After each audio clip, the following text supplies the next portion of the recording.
Hey, it's me, Rasan. I don't know, man. Huge hole in my, Yeah, understanding. My fellow Americans.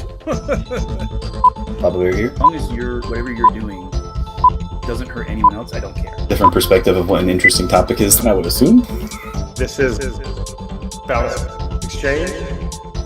All right, welcome back everybody to Balanced Exchange. I'm Papa Bear, and I'm here today with Cronus, and this time we're going to talk about marriage and why I'm not married anymore or ever again.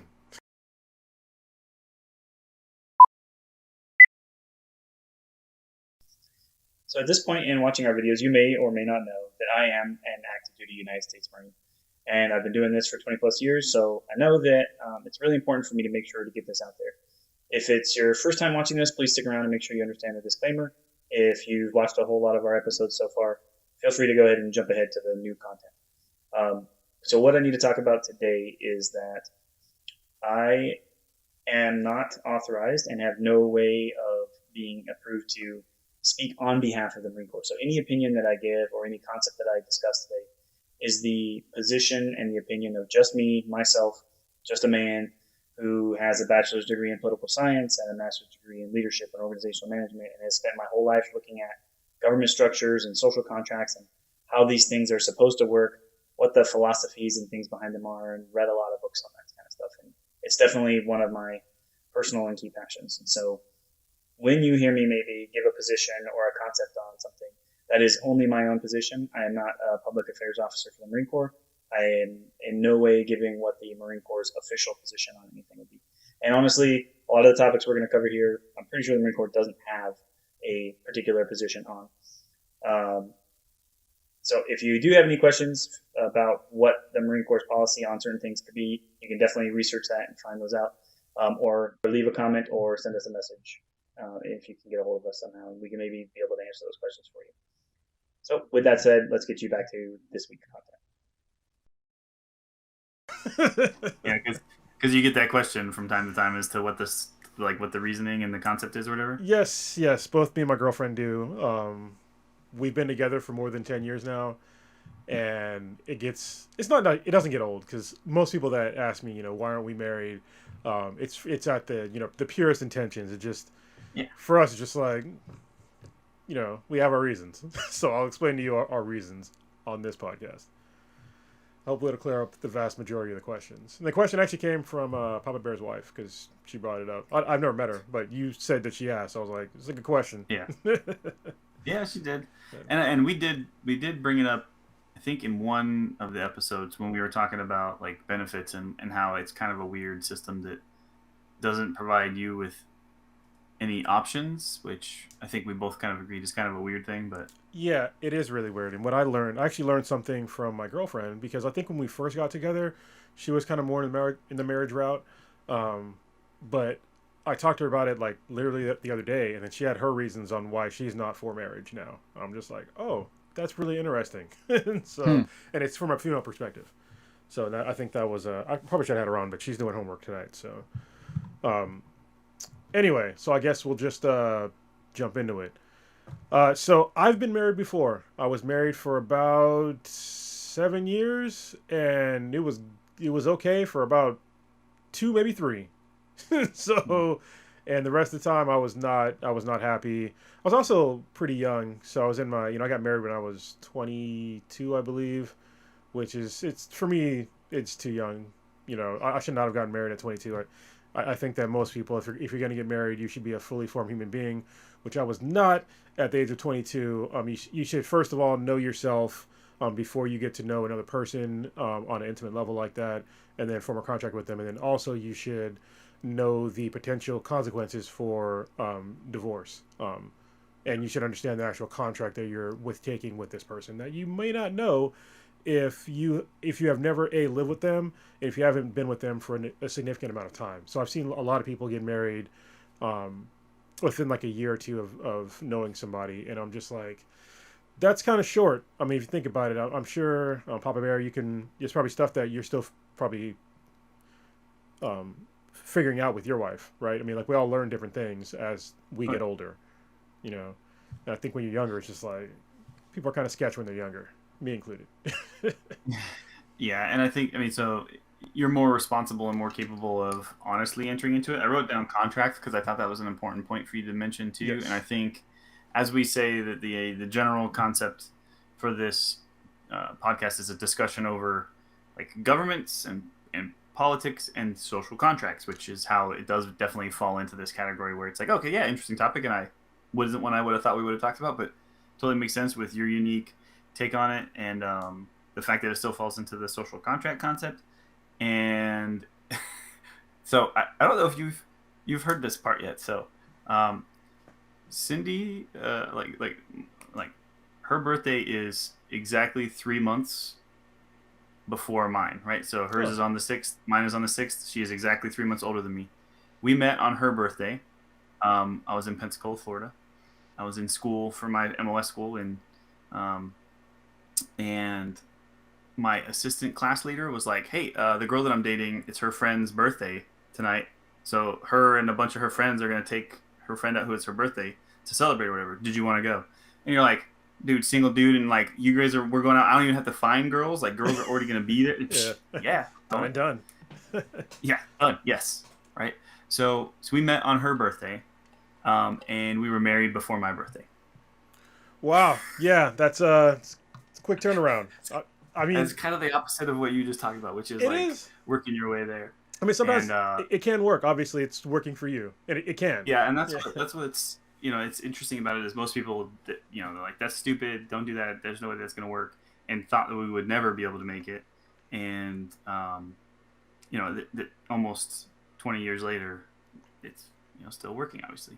But I will say like for us, a big part of it I think is kind of our personal character and the way we look at these things and treat it a little bit differently. I think that while we were obviously like crazy, madly in love with each other as young people, would perceive that to be, I think we both had this outlook on it too that marriage is a different thing. Like Yeah. there's love and that's important, but marriage is an agreement between two people to work, right? It's a job. Like you're like, hey, look, I'm gonna put effort into this, and this thing is important to me, and you have to constantly put work into it. So I think that was kind of like we both knew that and knew that none of those probably are perfect and won't be unless you were willing to work towards that.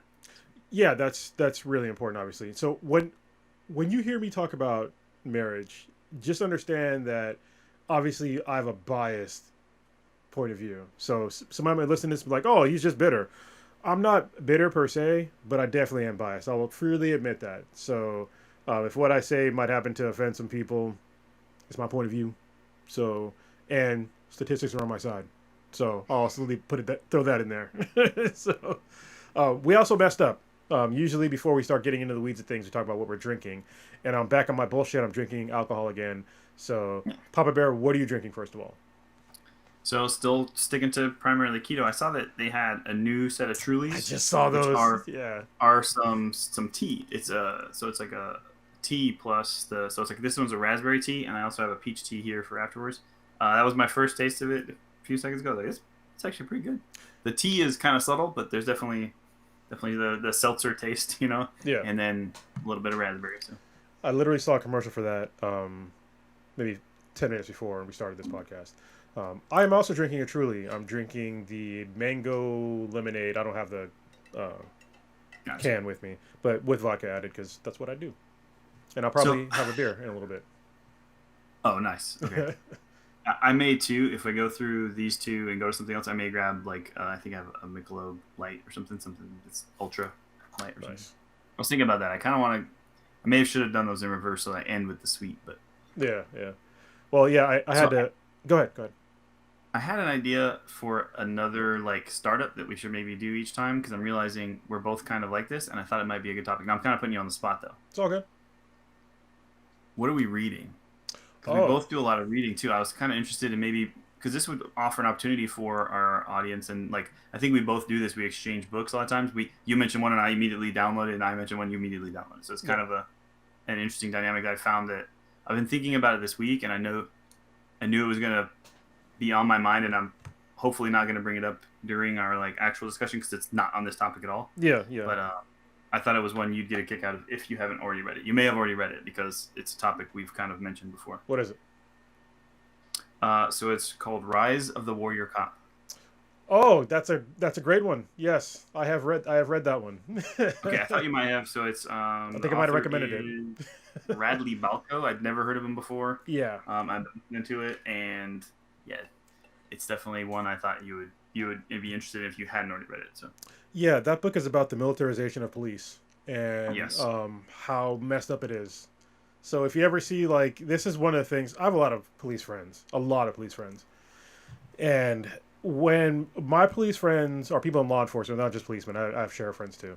When they tell me that they don't have the budget to do certain things, meanwhile they have tanks in the department, I'm just like, why is yeah, that? Like you have a budget for a tank, but not to train yourself on basic self defense.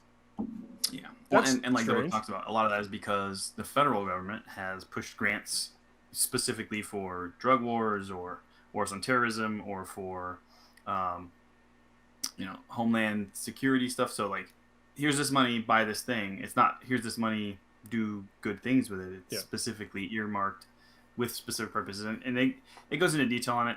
And I think the problem I'm having with it is more than anything like the repeated stories of, oh, here's this occasion when this raid went into the wrong house and potentially killed somebody, or I'm just like, oh my gosh, it it's happens a lot. it's Yeah, it's unfortunately. it's, it's bogging me down, and I was like, Well, yeah. Well, the thing is, see, this is why I can't. When it comes to like civil rights books and stuff like that, like I can't do them. I can only do two back to back. After that, yeah, I have to have like a palate refresher, because yeah, you get like that one side of the story. You know what I mean? Like you get like all the negative stuff about police officers and law enforcement, but you're not getting the stuff like their day to day work where they are doing things that are right, like saving lives. And so I try not to get into that mindset of just fuck the police because I don't want to be like fuck the police, but at the same time they need to fix a lot of stuff. So but yeah, and I think there's a decent amount of showing where it's being done well and when it was done well, and who like chose to kind of buck this trend, and then you see positive results. There's a couple of good stories like that in there too, but maybe just not enough. And yeah, I definitely would do the same thing, which is I tend to do that anyways. I try to do like some kind of either a personal, professional, thought process development one, and then I generally just do some fantasy or some fiction or some sci-fi or something like totally decompressed book, and then go back to like learning something. So, yeah. Sorry. yeah, What do you read? no, it's good because I'll tell you about my last book because this is what I'm talking about. How I have to like change up books. So the last book, I'm gonna say the word. I don't like the word at all, but I'm gonna say Oh, it's the geez, name yeah, of I the did book. mention yes. I Yeah, post it. Yeah. the book is called Nigger. So I rarely use that word, but it's a basically a autobiography of Dick Gregory, and it's a really good book. But because I read that one, I had to go to like my palate cleanser of like Jesus Christ. So I get like the proverbial cloud over my head with stuff like this. And so right now I'm listening to a book called Opening Moves, the game, but it's spelled GAM3. So it's another lit RPG book. I'm a huge literary RPG fan. So they're like if you think of like romance novels for females, like lit RPGs are like my romance novels. Like I pick up all the time. I read a whole bunch of them. Like that's what I'm constantly listening to. Yeah, I Besides, think I have one downloaded that you recommended as the one to start with, and it'll be next on the queue, I think. okay, yeah, it'll be different. So they're fun. Mhm. They're fun. Anyway, back to the topic at hand. And so yeah, we'll keep it in note next time what book we're reading because I'm pretty sure we go through at least one book a week, both of us, right? Pretty darn close, yeah. Yeah, yeah. Well, especially depending on unless unless unless it's Brandon it's Sanderson. unless it's Brandon Sanderson, it's like weeks. Yeah, they take a It's long five time. books basically. Yeah. So both of us we listen to our books through Audible for the most part, Yeah. and so when we listen to a book, some of them are extremely long, but other ones are not. So, all right. So back to marriage and my first marriage. How it wasn't great. I got divorced. Basically because I was putting in a lot of time and effort and resources into our marriage and keeping us out of the poorhouse, and my ex did not. So, and I was like, all right. I literally we were in like a whole bunch of debt, and I remember when we bought a house, and then we bought like a house in California. We live in Escondido, California, and then she decided to stop working for 3 months, and I'm like, all right, we just bought a house, and we had like a really crappy loan, and it's like so right from the get go, this is maybe like 2 years after we got married. It's like, all right, we're already starting behind because we're like 3 months behind on like everything. And so the debt kept piling on and piling on and piling on. So I had to go to Iraq to catch up on bills and pay off all of our debt. So I did that. The week after I left, my ex-wife, well, my then wife, stopped working again, and then she never really went back to work after that. So I was like, all right, well, I guess we're done. So because I'm putting my life on the line to keep us, financially solvent, and you don't really seem to care. And so that's why I got a divorce. That obviously came with a whole bunch of consequences for me financially, and I'll get into that kind of later on into this. But I think that's what most people don't really seem to understand, especially if you're a male. If you're getting married, the consequences on your financial means could be dire if you get a divorce. And most folks, they don't understand that. I went through it, and there's a whole bunch of really shady things that somebody can do to fuck you over financially if you're getting a divorce, and they happen to me. So, as an example, you ever heard of like an ex parte order at all? No. So, the fun fact about when you're getting a divorce, if you go to family court, it's one of the few times you can go to court and you are not judged by a jury of your peers at all. So, and they also and they also don't follow up on any of the things that are said in the court. So somebody could totally lie about it, and it doesn't really matter in court. One of the things that happened to me, the first thing that happened when I asked for a divorce was I got hit with an ex parte order. And what that did is that my ex-wife said that she feared for her life and my daughter's life to be around them. And I was overseas at the time, so I'm like, that's strange. And so what it did was it gave my then wife temporary full custody of my daughter, so I could not see her for an amount of time. And I told them that there's literally no reason why she'd be fearing for her life. I was on my way back, like I had my schedule to come back to America, but I'm like, there's literally no need to have this. And they were just like, no, they didn't even want to hear me like talk about. They wouldn't even see my case to talk about it. So that's one of the things where somebody can, and this happens to females too, I'm sure. If it's on the reverse thing where you're making a whole bunch more money than your spouse, then they can do the same thing, and there's no follow up. So that was a huge issue for me, having to deal with alimony, because when we first got our divorce thing started, all she wanted was child support, and I was like, that's fine, But I was trying to go for a joint custody. But I'm like, if you want child support, if I lose this case, it's fine. I'm going to be, I don't have a problem with financially helping out my child. Like, nobody should. A year, and she said she didn't want alimony in the beginning. Well, a year and a half after that, this is how it took me over 2 years to get divorced, because they did all these weird procedures where they could just keep pushing the date back. I literally had to fly to Michigan from California on more than one occasion, only to be told that we're not going to see your case today. Total waste of money. A year and a half after we got our divorce, she decided she wanted alimony, and I had my lawyer ask her attorney, like, why is she asking for this now? She said, because she had nothing to lose. I was like, okay. So I literally showed the judge why I could not possibly pay alimony, because I lived in California, not in Michigan. And because I made, X amount of money in California, it's not the same as living in Michigan. I have way higher cost of living here. And they didn't care. They made me pay it anyway. And so I had to pay an extra $24,000 in alimony when I did not have the means to do so. The way that I ended up having to do it was me and my girlfriend moved in together, because there was no way I could live in a house in California having to pay that much extra money on top of everything else. So those are like some examples that I have in my own personal life of the dire consequences of marriage. And people are probably thinking, well, not everybody gets divorced. You're right. Not everybody gets divorced, but the statistics for divorce are between 40 and 50% in America right now. Yeah, it's extremely high. And I think that most people that go into getting married, they don't understand that the divorce rate is so high. And it's for whatever reason. Especially if you don't have kids, it's higher. If you have kids, it's a little bit lower. But if you have kids, or if you don't have kids, it's higher than that. If you have been divorced if you've been divorced once, it compounds. So I think it's like after you get divorced once, if you get married again, your chance of divorce is, I think, 65%. If you get a third marriage, your chance of divorce is over 75%. Those are the real statistics.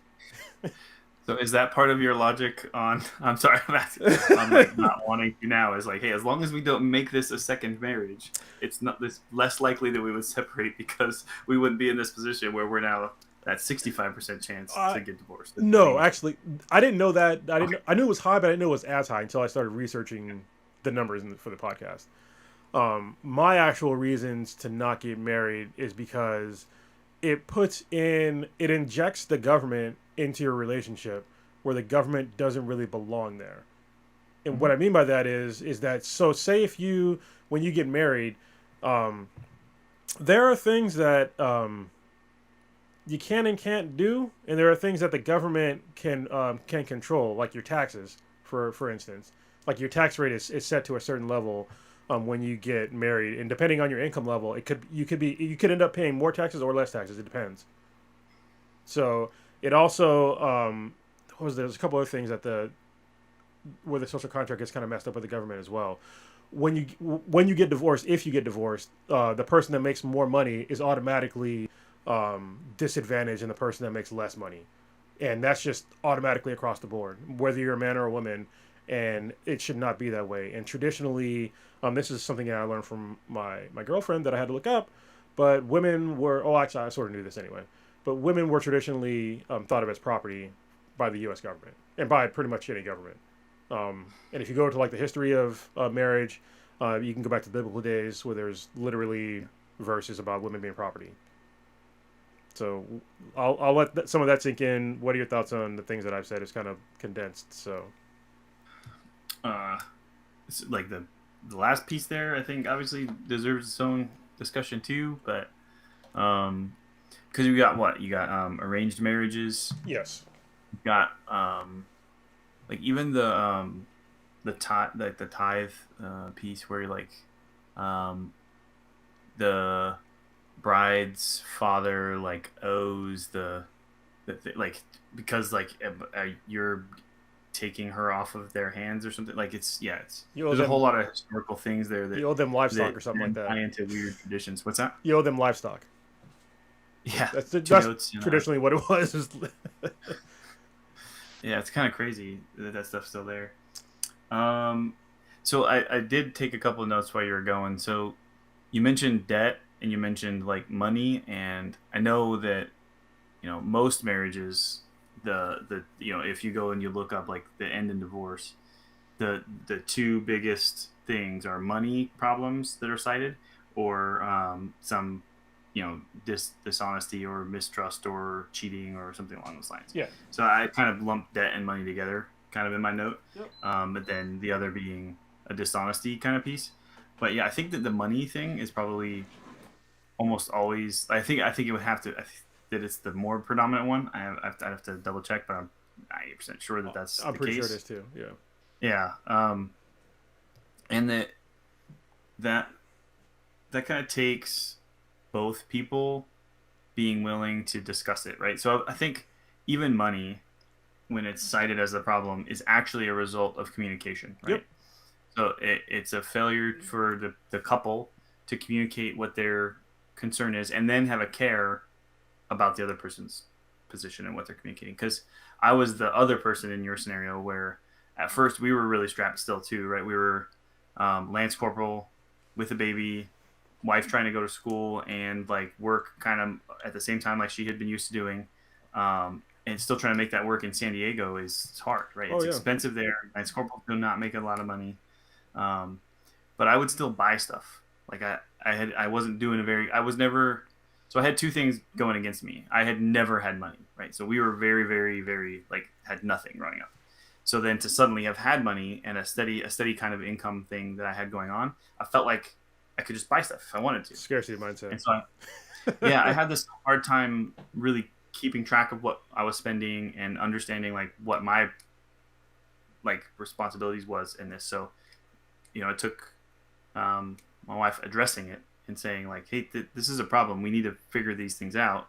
And then for me to also be concerned enough about her concern about it that I did, I did something. I was like, okay, well, let me step back and figure out where I can and can't spend money, and honestly like have to stop and like not like in a way of like asking permission to spend our money, but hey, does this make sense? Is this a purchase that I should be making right now? Because I feel like I could, but I'm comparing things, and in my head it makes sense. And a lot of times, yeah, that's fine. And other times, like, no, why? And I have to think about it a different, perspective on things, because I just didn't have a good perspective. And so it was that, I think we never talked about it. Like, that wasn't something that was a thing we said is going to make this marriage work, but we both just kind of inherently, put effort into making sure that we were making accommodations for each other. And that's what's made it work all these years, is putting effort into trying to make the other person happy and both doing it. It can't be one-sided. Both people have to put effort in. Yes. I think when you talk about like being married, it's really you have to be able to share various resources. And it's not just financial. Well, most people think when you're like sharing things, like you think about sharing love and like attention with your kids and all those other things, but like some of that comes down to, or a good portion of that is sharing your actual like financial resources and like really understanding like where your boundaries are and like what level of standard of living that you both want, right? And I think if your standards of living are vastly different, then it needs to be talked about. And also like your spending habits, because like we're probably in the same boat. Especially I was young lance corporal in San Diego as well, and I Yeah. came from scarcity. So yeah, every time you got a paycheck, it was just like spend it. I got it, spend it, and then sometimes it's hey, might have to get a payday loan, so to spend some more, so I can have some more fun. Yeah. Yeah, and it's sometimes you might get into that and just forget that you're responsible, or you're sharing your resources with a whole other person, and if you have kids, you're sharing resources with your kids too, and it's hard to get out of that mindset when you especially when you're young. Yeah, and I want to mention too. So, like, financial resources is one of the resources, and one of the things I wanted to bring up, I think too. I mean, we're kind of in combination topic here. So, you know about the five love languages concept? I heard about it, but I can't bring them up in my head right now. So I think this was really, it's like a totally weird thing, and a stupid thing that we look at in the Marine Corps and we joke about it and give it a hard time. But like, I feel like it helped a lot. So we did a Credo retreat. Do you remember Credo? Like, you remember talking about those? Vaguely, yeah, but you've been in way longer than I have, so or I was anyway. So Credo is this like program that's put together by the Chaplains Corps. So like, we have priests and pastors and other religious service personnel serving in the Navy that serve with Marines, basically, to provide religious services for us. And they have this program called Credo, and there's like a whole bunch of different programs that they run through Credo. So one of those is like newlywed marriage retreats and some other things to like help teach you like how to communicate and how to make these things work. Because again, a lot of young marriages don't work out, so they're trying to make young couples have a better understanding of how to do this stuff. And one that I went to included a discussion on the five love languages. And it basically, the concept goes that every single person has, we're all receptive to all five, right? So any of the five things that are in this category, I'm going to cover in a second, are the five types of love languages. I like enjoy being recipients of all of the five, right? But they're like prioritized. Like, you obviously have a number one. You prefer this kind of act or whatever it is for you, and that's your number one love language.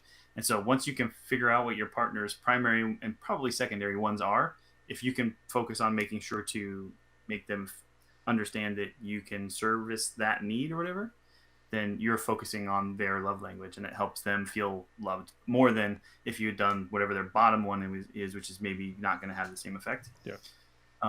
So the five love languages are words of affirmation, acts of service, receiving gifts, quality time, and then physical touch. So like, those are the five ways you can communicate love with another person, and then each person would then kind of like rack and stack those. And it's not like they sit down and decide to. It's just kind of how you personally have learned to respond to those things.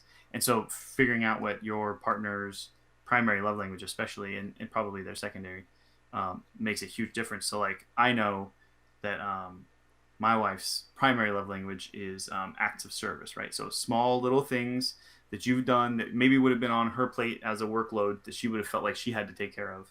If I just decide to go do a couple of those, I'm not gonna say anything about it. I'm just gonna do them, Yeah. and then move on with the rest of the day. That little act was huge. That was a huge, huge thing.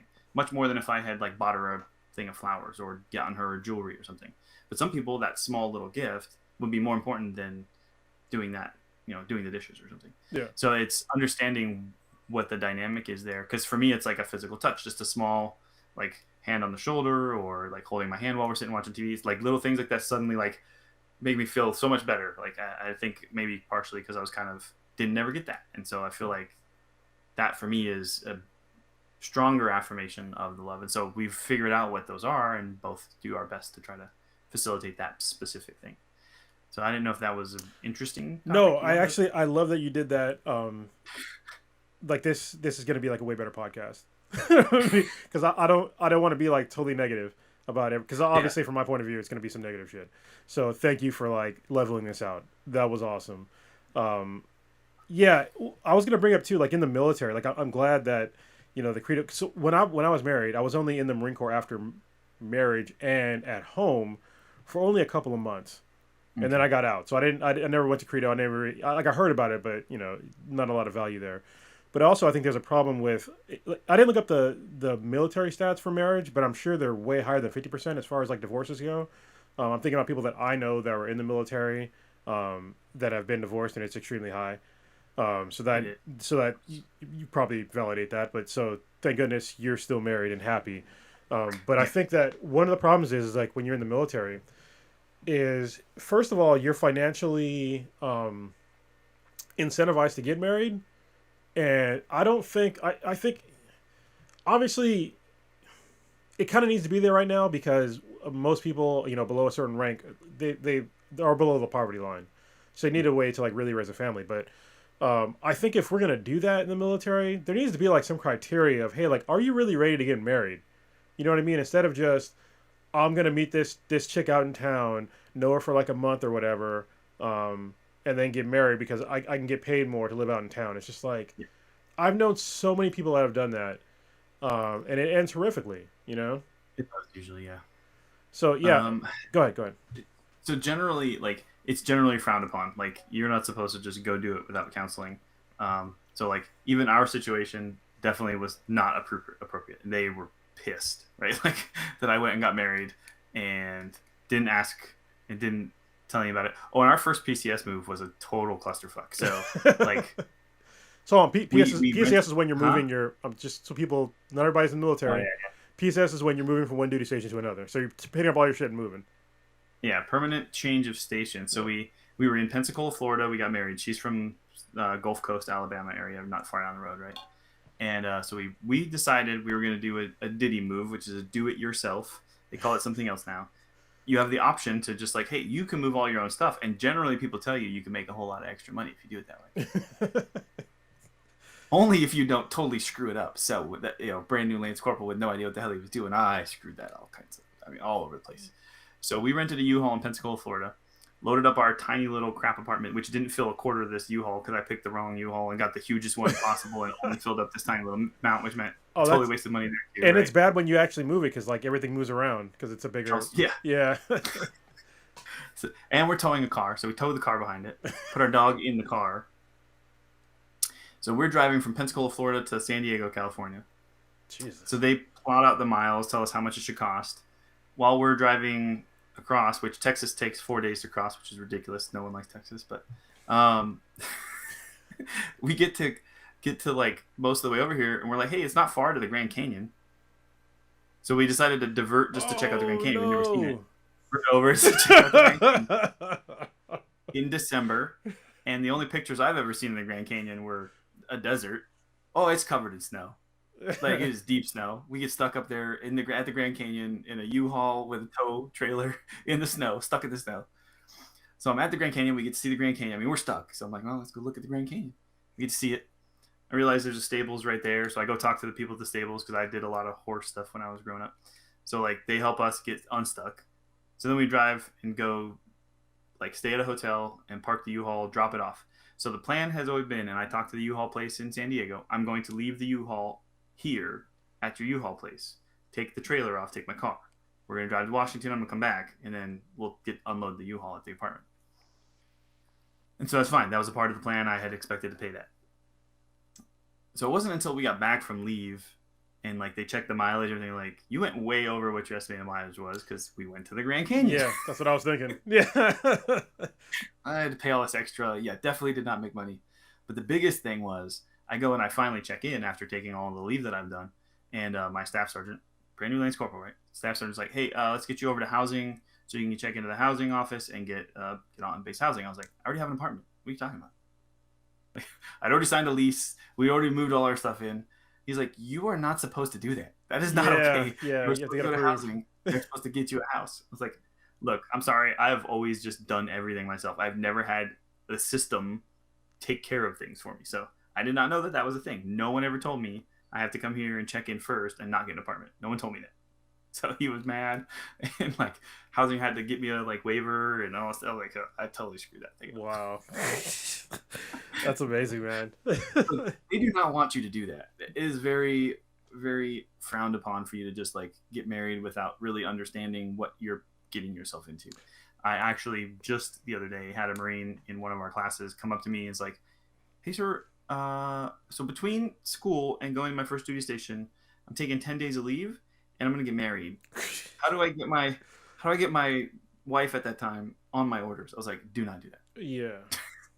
This is what I'm going to recommend to you. Because you're trying to do that in a move thing, it's going to screw stuff up. Go to your unit, check in first, tell them you plan to get married, and then go on leave. It'll make things much easier. Like you can then do a tour conversion change stuff there locally. Like it'll be easier. If you try to do that somewhere in the middle, nothing's going to go right. It will be a much longer, painful process to fix. It'll be much easier if you plan it out with your new unit when you get there." Yeah, I remember. So this is my. Oh, okay. He was clearly sad. I was like, look, just trust me. I know you don't want to hear this. You just need to wait 10 more days. Go there first. Like, if you're not planning some huge celebration wedding and family from all the countries come in, you've already spent $10,000 on it, push it off a couple days. Like, just hold off. So me and my ex-wife, we got married. She was pregnant, and we were just like, all right, we're gonna get married, and we decided one weekend because I was already attached to the Mew, so I was like, there's no way you can get off of that shit, really, especially not for. Right. Yeah, so I was like, I have to go.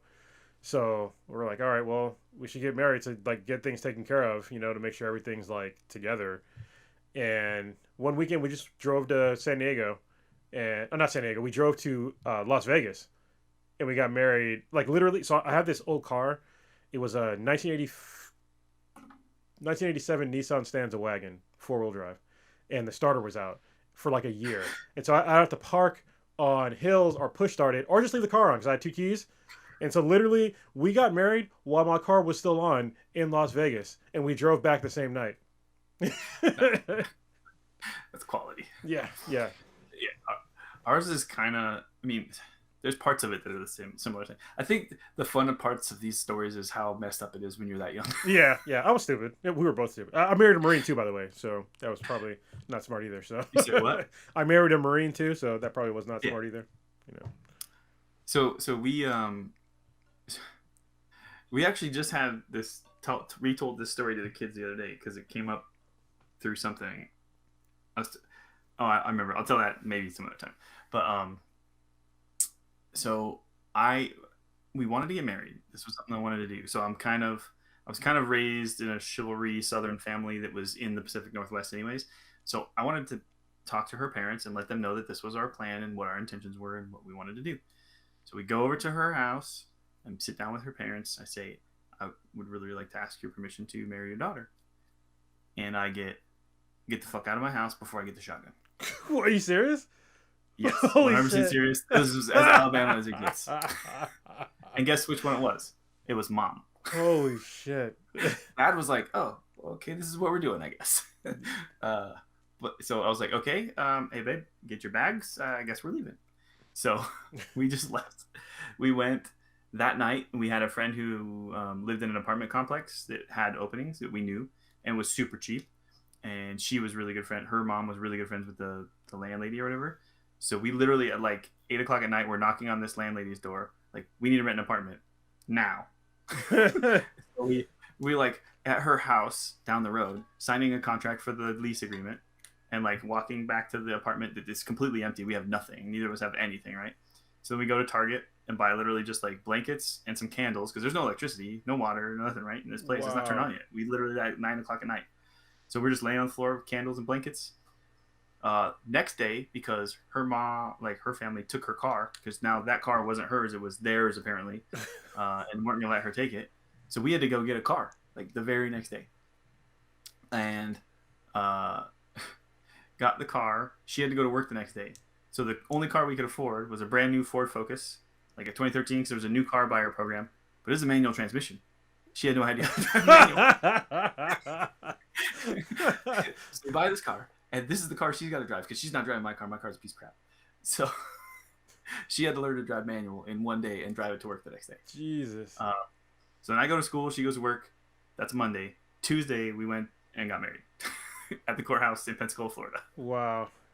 And it's worked. So I mean, that's, whew, damn. That's pretty crazy, man. It's a silly ass story, but it's fun. It's No, fun to tell. That's good. That's good.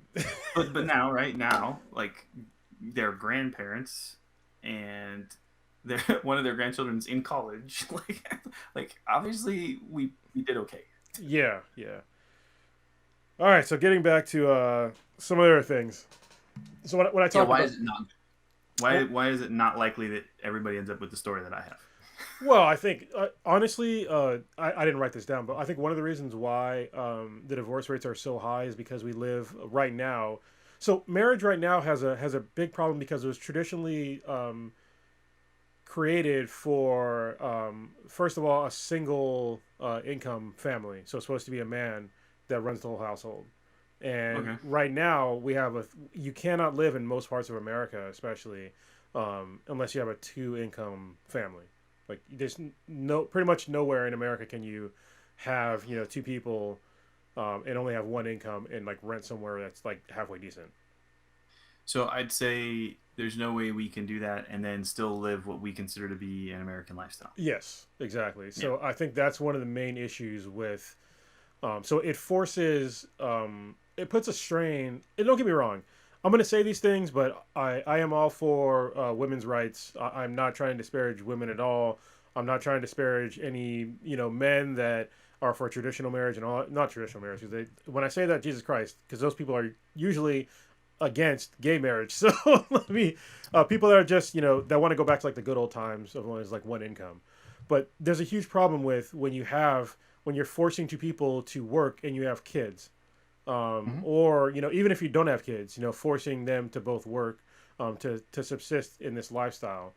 And I think that there needs to be they need to change the way that the marriage laws are. So obviously, if you're going to have two income households, one person is probably going to make more than the other. And so if you're going to have that, then you can't penalize the person that makes more money if you decide to break up. And I think that's one of the main issues with marriage, especially because the person that makes less money, they know that if they divorce this person, that they can supplement their income for X amount of years, if not fucking forever. Yeah. And so it incentivizes divorce. I mean, I've seen it happen to way too many people, including myself, where you get screwed over for that. So when we talk about marriage, only in the past, maybe 30 years, maybe 40 years, has it been the way that it is right now. The vast majority of marriages has been the man is the man of the house. He runs the show on one income, and the woman is subservient to him, and the woman is basically property.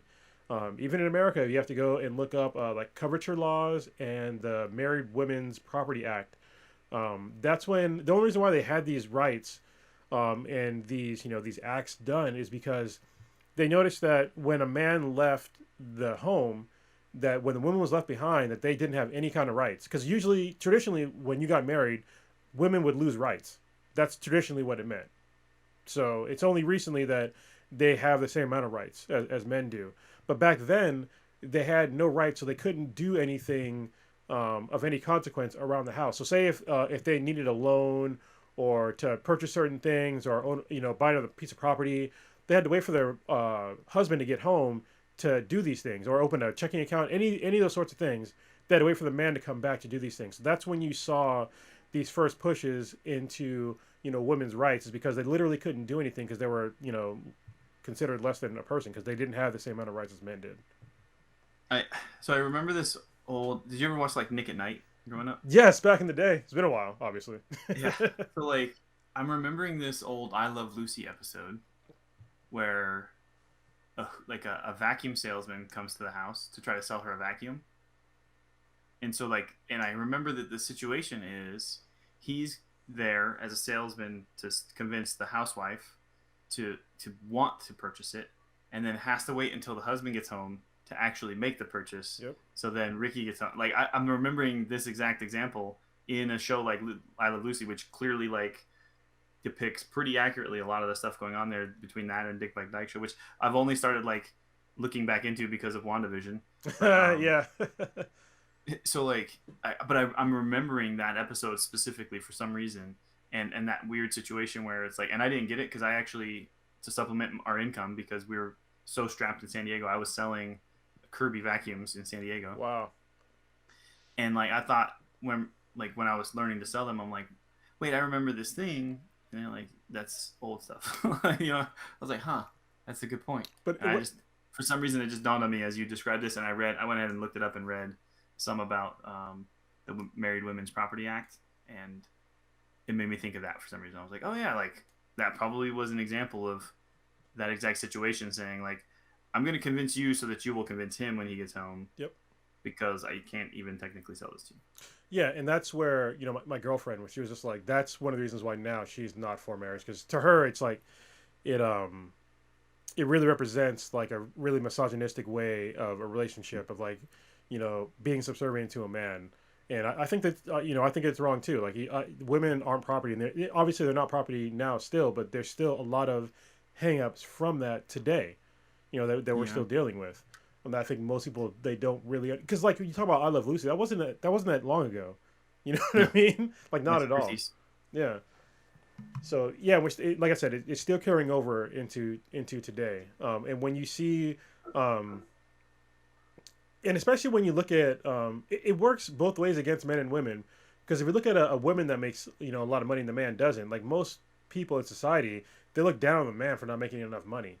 You know what I mean? And then when you see a woman that makes a lot of money, they usually think of that woman as like a shrewd person or some sort of like derogatory term to reference her because she makes a lot of money. But it's just like, that's just the way society is, but it's the like super sexist ways to like really look at these things where I think that these things need to be eliminated.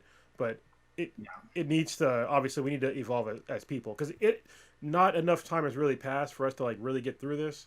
You know what I mean? Because when we talk about like the women's suffrage movement and stuff like that, that was like, what, 60 years ago, and women's rights movement, like all that stuff, it's not that long ago. So I understand that there's like, it needs time to kind of percolate into society, but I also think we still have a kind of a long way to go, because we still have these legacy ideals and constructs that are still detrimental to our society. And I think there are indicators that things are changing, and what I'll tell you too is if you spend enough time in the military, if your wife works and makes plenty of money and you're ready to retire, I am excited about the idea she's gonna make a lot more money than me. Yeah, I mean honestly, if my girlfriend, she makes a decent amount. I mean, not more than me, but I don't give a shit if she did. I wish she did. Shit, If it made the family better, I don't care. And I think part of that is we're probably the front edge of the generation that will, because like I know technically I'm like the very last year of or the very first year that counts as the millennials or whatever, but like I also think that probably is a key indicator too, that we're probably the very first of a certain age that are gonna be receptive to these concepts and start seeing that and wanting to agree that that's a good thing. Yeah. Because we don't have as many. Well, I'm not. I mean, I'm a Gen Xer. I'm just a little bit older than you. Yeah, because you're like a year or two older than me. Yeah, it's fucking weird.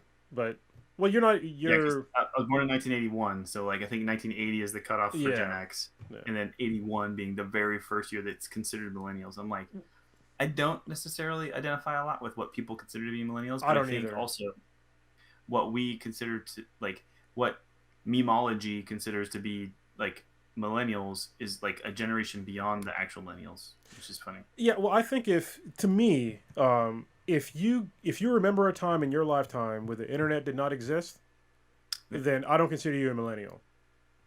Or if the sound like Yeah. means anything to you, like when that happened on WandaVision, me and my wife were like, oh, my daughter was like, what? What What? is what? I was Yeah. like, if you know what that is, right? Then that's yeah, agreed.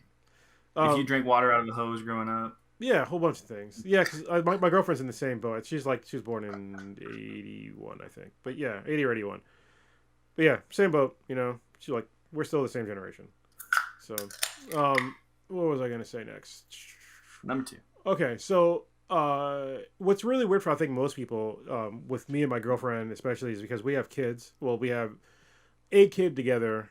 Obviously, I have a child from a previous marriage who's an adult now. I mean, she's 18 years old, but we also adopted a daughter who's 4 now, and so that is odd for a lot of people. It's like you got kids, but you're not married, and look at it super weird because of that. And it's like you don't need to be married to have kids, you know. It does get into some issues that I'll talk about in a little bit, but as far as like raising kids, like it's not hard to raise kids and not be married. It'll be maybe socially awkward for her explaining it to other kids, but I remember a couple of weeks ago, like Why? my daughter asked us, like she was talking about marriage. I'm like, well, you know, me and mommy aren't married, right? And she's like, yeah. And to her, that's just normal. So I was like, all right, good, because like we're not doing it. So Yeah, because I think so. I don't think it would until much later. Like yeah, so, right now, as old as she is, the only description she'll ever use for her friends for you all is mommy and daddy. It's yeah, never going to be anything other than that. yeah, And until much later, would it ever like probably middle school, maybe at the earliest, in high school, most likely, would it start becoming a thing where it's like, well, it's this weird situation because they'll have real conversations instead of the stuff between what they're actually interested in. They're going to talk about their life externally at that point. Even at 10, Addison's 10, like that's not something that I think is a key topic. She's a little bit of a weirdo because she's much more mature for a 10-year-old than most are, just because she had. So we have a pretty big gap in ours too. So, but maybe yours is big enough too that they're so separated from each other they don't ever see each other. But like, yeah, so Logan was 8 years older than her. So for them, there's a pretty big difference. So by the time she's like 8, he's 16. So you have a teenager there when you're like at an age where you're starting to kind of like get interested in adult type things or whatever to directly connect to and see and act like. And so she definitely is far more mature than most 10-year-olds. Although I will tell you, like, they're teaching sex ed stuff in 5th grade right now. wow, yeah, Like, Cindy's going to have to do that, like, next week. She had to do her intro class this week, like, what she's supposed to teach. And I'm like, geez, in 5th grade? I don't remember that. I don't remember that being in 5th grade. I can't. Well, that's a long time ago, but yeah, I don't remember when exactly I was taught. I know I definitely saw porn before I saw like I was in sex ed class, so you know probably too late then I guess because I knew what it was. Yeah. Because it was Maybe that's why. Maybe they're realizing maybe it needs to start a little bit earlier. yeah, well, especially now with the internet. I mean, Jesus Christ, you can get to porn so easily. Like for our generation, to find porn, you had to find that shit in a bush somewhere. You know what I mean? That was in a magazine. So yeah, so when it gets to like having kids, then it gets into then you get into like really strange issues, with like how do I put it? How do you really share certain other resources? Like not being married, I think most people kind of take these things for granted, but like having just things that are simple, like putting somebody else on your health insurance. You can't do that if you're not married, like at all. Yeah, if you're not like, yeah, connected in some way, like it's not your dependent or child or something like that. Yeah. Yep, and we can't. Obviously, I can't on my taxes. I can't claim her as a dependent. I can't take the what might be positive financial gains from being married, which sometimes you don't get those at all. Sometimes it's a negative effect depending on your income levels. And so that to me is like the biggest reason why I considered marriage, even to this day. Even though I don't ever want to get married again, but it's also I want to be able to share my better benefits with my girlfriend. But I really can't. So my girlfriend, quick backstory. My girlfriend has had she has a congenital heart disease. Actually, two of them. She has a ventricle septal defect and tetralogy of Fallot, and so those are pretty serious heart conditions. And she's had to have three open heart surgeries in her lifetime. She's likely going to have another one, before she leaves the mortal plane. So, uh, one of the things that I really do worry about is that she has some sort of heart issue, um, and they drop her from her medical insurance, or she can't work, and then I can't easily get her on my medical insurance because we're not married, and that is a serious concern for me that I don't tell her a lot about, but sometimes it keeps me up at night. I'm just like, what if this should happen and I can't get her under my insurance? Like, we'd be pretty fucked. Um, and I looked up even like early on when we first started dating. I was looking up, well, how can I share my benefits with her without being married? And so you have two options, and there are two options that we don't qualify for. First is if we're over the age of 65, which I'm not that old yet, and the second one is if we were same-sex marriage, and that's what's it's a civil union, and you can't have a civil union unless you meet those two criteria in California, and I think the vast majority of the country. Is so your example of over 65, is that still considered civil union? Yeah, because you can be over the age of 65 and not get married and just get a civil union. It's basically marriage, but it's like marriage light. Yeah. Well, that's what I wrote down and was like the note I was going to want to talk about, and we can just go right to it, which is it seems like there needs to be an option for like some other kind of legally slash formally recognized union that doesn't have the other same legal ramifications that go along with marriage potentially, like an agree like I don't know. It seems like some of those other systems should be able to allow that um, understanding between two people that doesn't tie you to the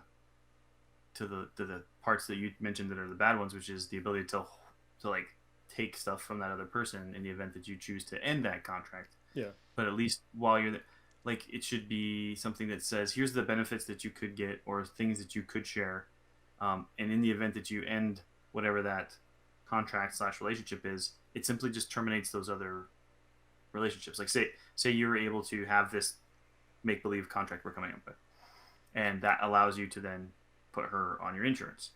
So then, in the event that you want to separate this other legal contract and aren't going to now be together, then all it does is say, you do need to end this other thing, which is providing her with insurance coverage. Yes. But like that's it. Like that's the end of it. Whatever agreements you came to as a result of this, and it's saying there's a connection between you, those now become null and void. That's it. That's the end of it. There's no other ability to tug and war the other stuff. Yeah, that's what I think that needs to happen in at least America, if not the world. We need like a third option for these things. I think would be much better served. I think would be much better financially served in America if we had another option of being able to share resources. Listen, if I can have children and I can share my benefits with them, and we're under no contract at all, then why can't I share them with someone I've been together with for 10 years, or pay? I have to pay extra to have kids on my insurance. Why can't I just pay extra to have somebody else on my insurance that I live with and I love, in a relationship for long term? I don't understand why I can't share those same resources and benefits with them. It's extremely infuriating that I cannot do that. Yeah, and it seems like such a simple thing to implement.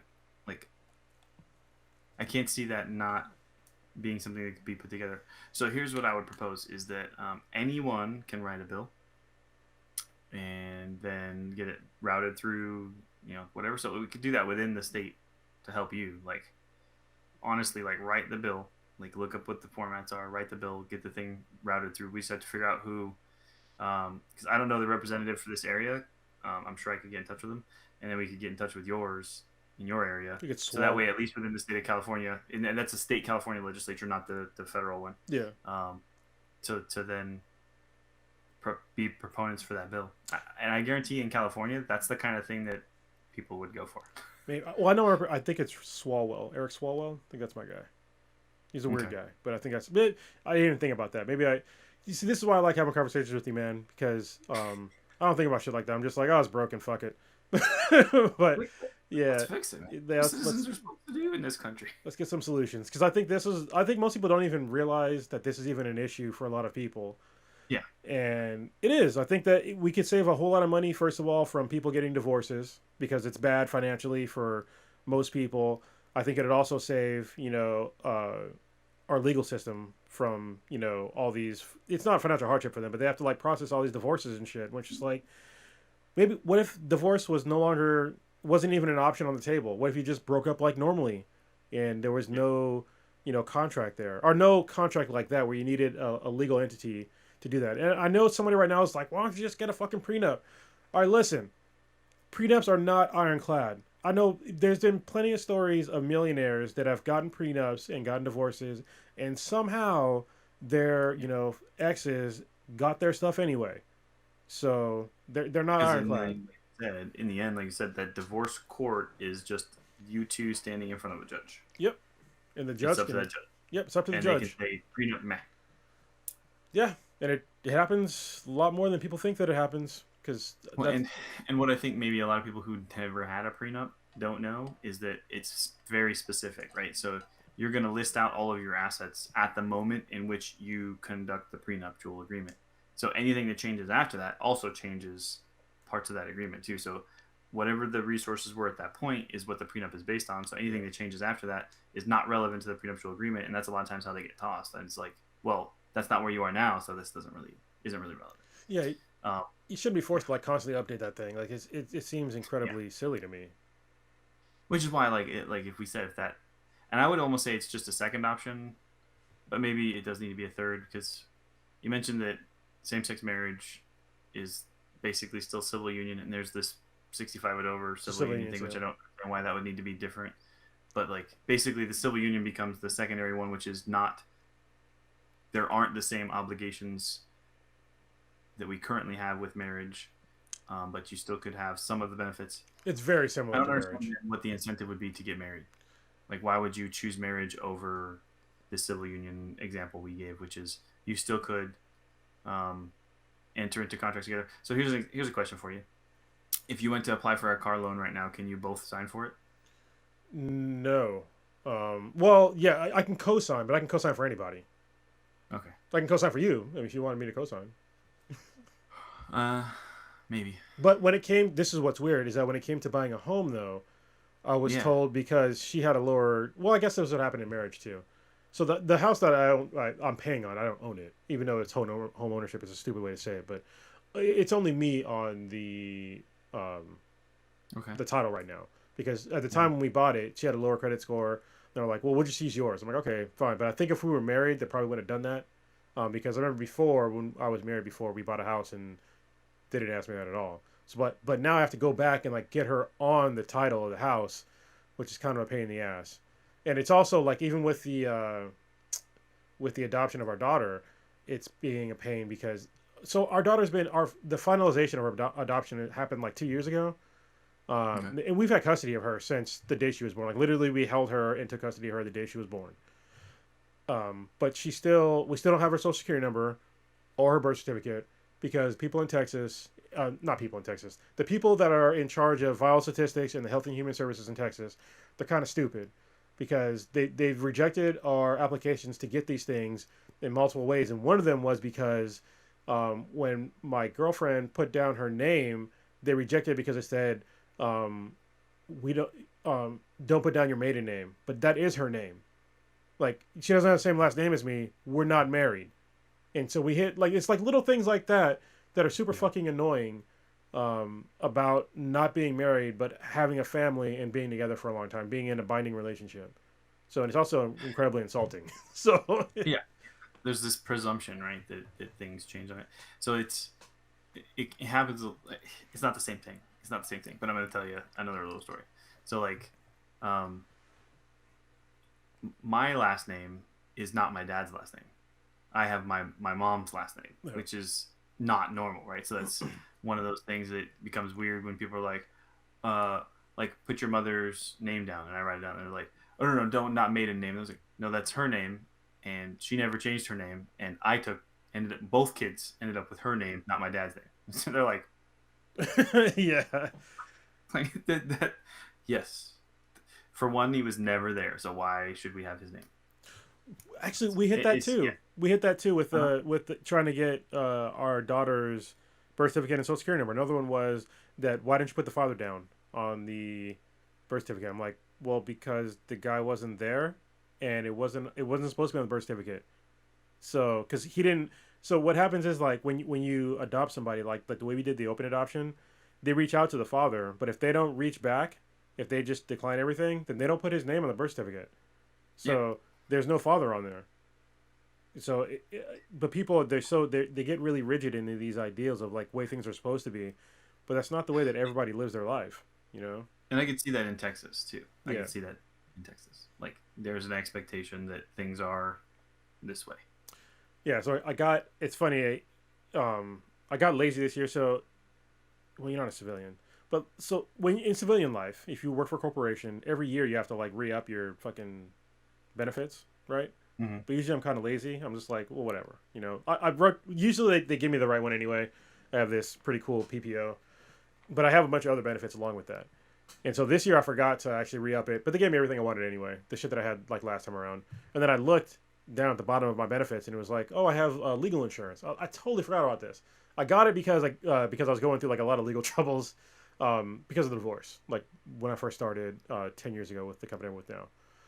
I totally forgot about it, and we've been struggling. We've literally been struggling for 4 years with my daughter trying to get all this stuff with the state of Texas, and we've had we reapplied like 3 times, and I was And you've like, had this legal insurance to help you out. You're I'm like, like, dang it. legal insurance, you stupid motherfucker. So I finally reached out to a dude in Texas, an attorney, and I sent him a message, like last week, and I was like sitting there, like the next day, I'm like, this guy didn't message me back yet, and I'm like, oh shit. Texas is half frozen right now, or it's almost all frozen right now. Like I'm like, all right, I'll give this guy some time, and then like guy messaged me back like literally like 30 minutes before the podcast, and he's like, sorry for the delay. We've had inclement weather here. Call me back tomorrow. I'm gonna call him tomorrow, but like, hey man, it's okay. We can reach back another day. I understand that Texas is frozen, so It's a very subtle way to say it. yeah, yeah. I understand you're going I through had some some shit. friends. Oh, go ahead. What? No. Go ahead. I had some friends post so the two big things of this. Most people in Texas aren't used to that level of cold weather, No. and then it's causing huge power outages at the same time. So like, there's gonna be some people, and I told my wife too. I was like, I think there's a really good chance that there's at least a handful. I would bet a handful, if not more, people die from the cold Well, they already because have. they don't know, and then their power goes out, and they have no idea how to respond to this. And yeah, So I talked about it on my last Black and the Black House Infinity podcast, but I think what people don't really understand is that where you live in the nation, there's like different building codes, and that really which makes sense. Which makes sense. I want to point that out. That totally is legitimate. It's fine. yeah. So obviously the building codes in like Michigan or Alaska are going to be vastly different from California or Florida, for a bunch of different reasons. Obviously the cold is Yeah. a major one, so Yeah. the Earthquakes in California is another one. Like yeah. like the California earthquake code stuff here is significantly more rough than it would be in Colorado. Yeah, we have very few brick buildings, for example, if any at all. Like they might have a brick facade, but they definitely ain't made out of bricks. So for Texas, they don't have the same sort of insulation in both the buildings, the electrical lines, and the sewer lines and water lines to withstand freezing cold temperatures for any amount of time. But the problem is that their governments had warnings about this more than 10 years ago, but they did nothing about it. So I was actually there for like the last freeze over in Texas. It was like I think it was like 2007 or some shit like that. I flew out because I was working for Dell and EMC at the time, and it was on my way to like onto some gig. Actually, no, it was a job in Austin, Texas, and I had to do some training at Dell headquarters. And when I landed, there was like 2 inches of ice on the ground, and I was like, "What?" And it was in Austin, Texas. And so they had a warning back then on like, hey, it can freeze here. And people in Texas will tell you sometimes it freezes here. But their local governments decided to not invest in infrastructure to really safeguard them from this. Like perfect example, like their governor was saying how well, their wind turbines stopped working because green energy doesn't work. I'm like, okay, first of all, my dude, they have wind turbines in Antarctica. So you can't sit there and say that our wind turbines froze because green power doesn't work. You just bought the wrong kind of wind turbines. You assume that it's always going to be sunny in Texas and warm, but it's not. And they all people in Texas know that. Yeah, so it's like, I don't know. So we spent the last 7 years in Okinawa, Japan, and so when I look at building codes in like Gulf Coast, like cities, like so Pensacola, New Orleans, like things that they do, I don't get it because Okinawa, Japan gets hit by really, really hard, super crazy typhoons, which is the same thing as hurricanes, just Other side different of the yeah hemisphere. For other some other reason, it's a ocean. different name. Yeah. Yeah, but like we would get slammed by crazy tough like typhoons, and nothing breaks, no buildings fall down, no one dies. Like water gets in some stuff, cars might flip over. We had some cool videos of like cars in a parking lot all sliding like up against each other against something. Like, well, you can't do anything about that, but none of the buildings ever have problems. Yeah. But then you see like every building flattened because they're all just made out of twigs in an area gets hit by hurricanes. Why aren't you building out of concrete and rebar and like reinforced buildings that would stand up? And I'll tell you why. It's because of insurance, right? Yeah. So we have systems built so that if your house gets knocked down, you draw your insurance and you pay for a new one. But the insurance companies are still making a crap load of money. So we all think the gratification kind of concept is I can just get a new house, but instead you could have a really good house that won't fall down in a hurricane. I don't know. It baffles me. I'm like, why don't we build better down there? Well, I think it's because in America we are not we don't think that infrastructure investment is sexy. I think that's the thing is that I think that I people need sure to think. people need to like they need to word it like literally the other day I was like reading local government stuff for I live in the city of Hayward, and they were doing like this. They were laying out the whole Hayward this whole infrastructure overhaul for like this one corridor on Mission. And I was like, oh, this is really cool. Like they're gonna put in, all these new bike lanes. They're gonna put in these new lights, all this stuff. I thought it was awesome. I'm like reading this. I'm trying Yeah. to pay more attention to like local governments. I'm like, this is awesome. They're doing this. And I look on Facebook. It's got like one like, and I'm like really? Like this is something that's gonna directly affect your life, especially if you live in the city of Hayward. And like nobody cares. Like they don't. I think that the problem is with Americans. They don't care about the infrastructure like at all. But it's like these are things, but then they'll also complain about slow internet. It's like motherfucker, if you cared about your infrastructure, like you would get faster internet. you know? Yeah. Instead, we need to launch thousands of satellites. Yeah, and that was another thing. They were putting in extra tubage for future high speed fiber internet. I'm like, that's awesome, but nobody cares because you have to read a little bit. Now, I will say I made a face there, but I absolutely love Starlink and I'm a super huge proponent. Like, love it. I can't wait for that stuff to be completely active. Well, it's just I understand. Well, traditional like satellite internet sucked because I remember when I was in Yeah. Iraq, it was garbage. Oh. Yeah, and I had to pay a whole bunch of money. And that's my job. Like, that's what I provide. Yeah. I know I provide a crap service. It's okay. Yeah, it's not your fault. It's not your No, fault. it's the best it can do. So that's why I'm 100% on board with Starlink. I'm pushing for DoD involvement, and it's gonna be game changer. So yeah, I did write down something though, just so you know. I wrote infrastructure investment is sexy as one of the T-shirt ideas for us to have going forward. Really is. I think it's awesome. Because it's not, most people don't think it is, and this is definitely not your average discussion type podcast. So No, actually, talk about some different stuff. you could probably do a whole podcast on this, but it's like everybody talks about failing infrastructure and stuff like that. But then we also will complain about rising taxes. But it's just like So I will say, like, and this is the thing I say to anybody who asks me if I'm going to retire and stay here, because we're in California right now, is that like I can't stand being in California where I'm paying the taxes that I'm paying yeah, and driving on the 62. Like this Yep. this highway here between Yucca Valley and 29 Palms is terrible. The 10, a major interstate highway running through California, is horrible. Like Yep. the highways are awful. So if I'm paying this much in taxes, which I have no problem doing if I see that, that everybody here appreciates the fact that infrastructure is sexy, but it's not. Like, where the hell is all this money going? Well, that's the thing is that nobody is really they're not paying attention to it because to them, like everybody will say like, oh, these roads suck, but it's like, when's the last time? So when somebody says that, first of all, ask them if they voted, and then second of all, ask them if they voted on something that had to do with infrastructure. Because I can tell you, I do. I read the shit. I see like exactly what it's going to do. If it's a proposition that I think is going to directly affect like the potholes that are in my town, and the power lines and all this other stuff, like I'll vote on it. But I think most people when they see like, oh, it's just gonna we're gonna allocate, X amount of money towards something. They'll vote no, and then they'll get mad that they still got potholes.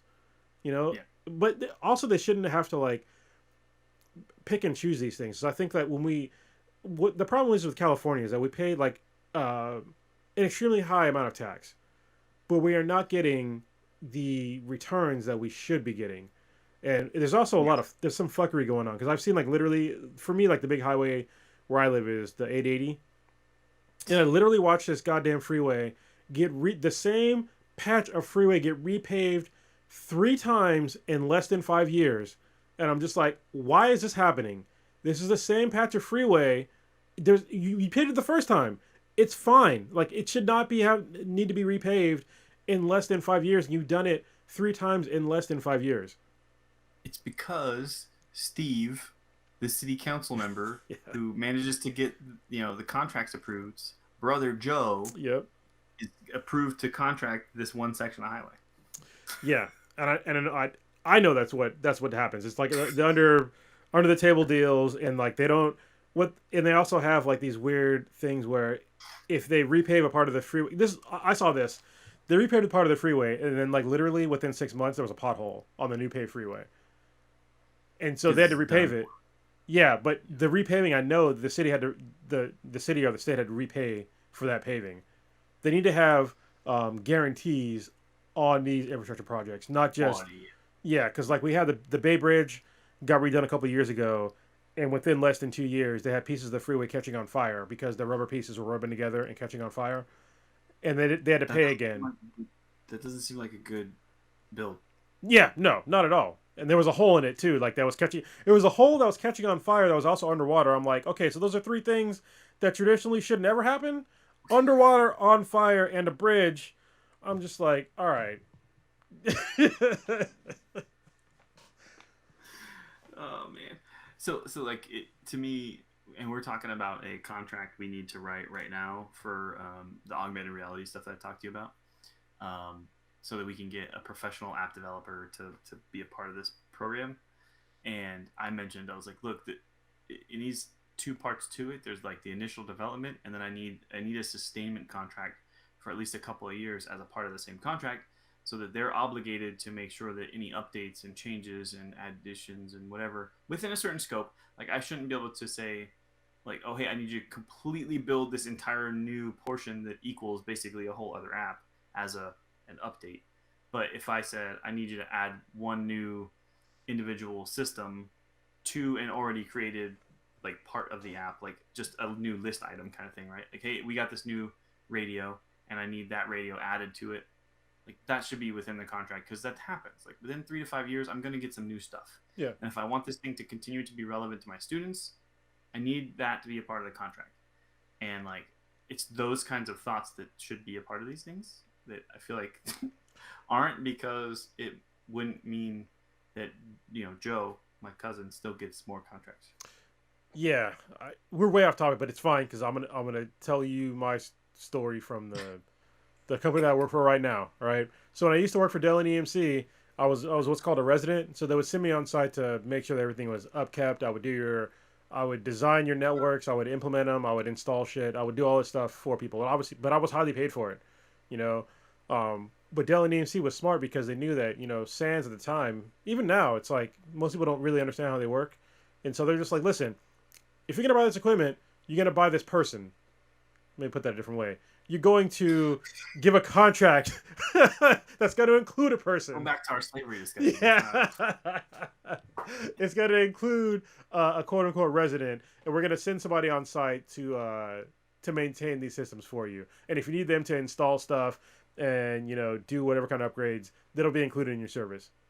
Company I work for now, they don't do that shit for every customer. I have plenty of DoD customers where they have outages and they're dark sites. Basically, I have no, I can't, because they're probably on Zipper or Tipper net. So obviously I can't touch their systems at all. Normal customers, I can go in there and like change shit on the fly if I wanted to. But they have these dark sites. But then they have these admins that don't even know how these things work. They're just like, I don't know. They don't even have the root passwords, which is like that should be a requirement. If you're gonna be on a dark site, you need to know how this. First of all, you need to be trained in the equipment, and you need to know how to like implement things and like change it. But these people, they don't know how to do that. And so I was thinking, actually, I might do it for like an innovation award. Is just like, hey, listen, if we're gonna have these dark sites, we need to like add in like a either an addendum or offer a service to like, listen, if you're a dark site, you need to pay either X amount of money to have a resident on site to be your actual admin, or implement changes and updates and all this stuff, or you need to like sign a waiver to where if we have an outage, then you can't come at us and get all mad and like try to like have litigation that you had an outage because your system was like 10 years behind on code and you got hit with a code bug that we fixed 10 years ago, because that it happens. Yeah. And you have no one who's been there for more than 2 years and has no idea what's going on. Yeah.